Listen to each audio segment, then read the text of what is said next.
Bună seara. Putem să vorbim cu domnul Ion? Da, domnul Ion. Cine vorbesc? Eu sunt domnul Iulian, domnule. Eu sunt de la firma Asica Corasat. Aha. Ce spuneți? Că noi facem un concurs de proiectarea caselor. Există o șansă ca dumneavoastră să primiți gratis construcția pe mai departe a casei. Dar de unde știți că ne trebuie? La noi au venit cerere pe foaie, semnată pe e-mail au venit.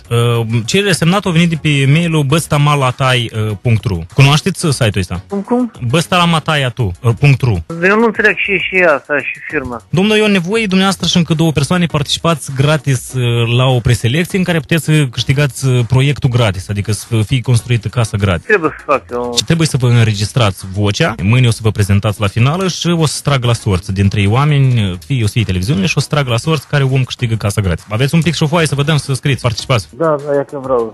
Tamara? Eu sunt Iulian, nu Tamara. Da. Cerere.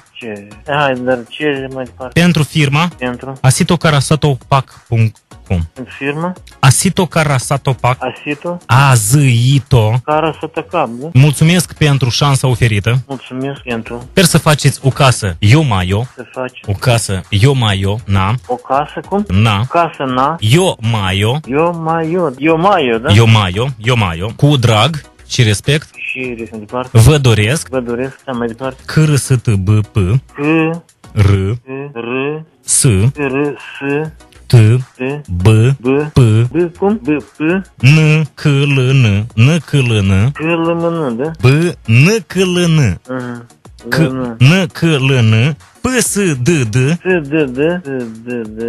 N-I-H-A. H-A.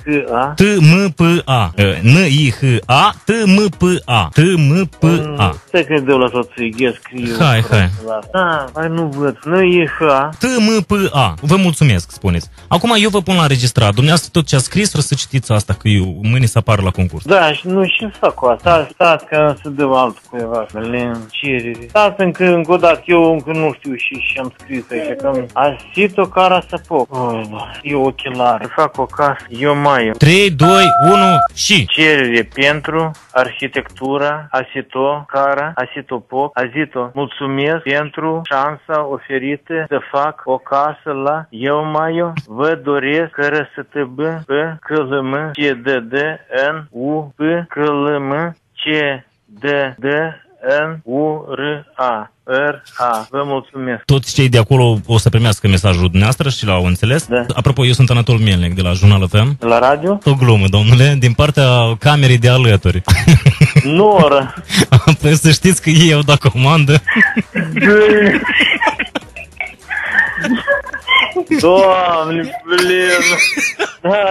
Ați vrut casă gratis, a? La revedere, scuzați. Eu mai eu proiect, nu uitați niciodată, da? Bun proiect, blin. La odihnă 4 minute.